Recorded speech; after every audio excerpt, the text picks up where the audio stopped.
100 days मालिकेच्या भागामध्ये आपण पाहिलं होतं की पटवर्धन राणीला सांगतात की धनंजय ऑफिसमध्ये आलाच नाही तर त्याला विष कोण पाजणार। आता या भागामध्ये राणी पटवर्धनांना म्हणते, सर्व पुरावे तुमच्या विरोधात आहे आणि हे मी साबित करेन असं बोलून तिथून निघून जाते।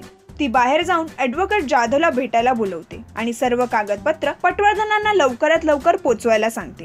अजय त्याच्या टीम बरोबर धनंजयच्या केस बद्दल बोलत असतो तेव्हा अजयला राणीचा फोन येतो। ती त्याला महत्त्वाचं बोलायचं आहे असं म्हणते आणि घरी बोलवते। तेव्हा अजय तिला पोलीस स्टेशनला यायला सांगतो। इथे नेहा अजयच्या घरी येऊन झालेल्या प्रकरणाबद्दल त्याच्या आईला सांगते। त्याची आई तिला अजयला भेटायला सांगते। नेहा अजयला फोन करते आणि अजय तिला पोलीस स्टेशनला बोलवून घेतो। राणी तिवारीला गाडी पोलीस स्टेशनला घ्यायला सांगते। ॲडव्होकेट जाधव पटवर्धनांच्या घरी येतात आणि ते त्यांना कंपनीने घेतलेल्या कर्जाचे डिटेल्स आणि क्लायंटने पाठवलेल्या नोटीसची फाईल देतो व त्यांना सांगतो की कर्ज लवकरात लवकर फेड केलं नाही तर तुम्हाला अटक होऊ शकते।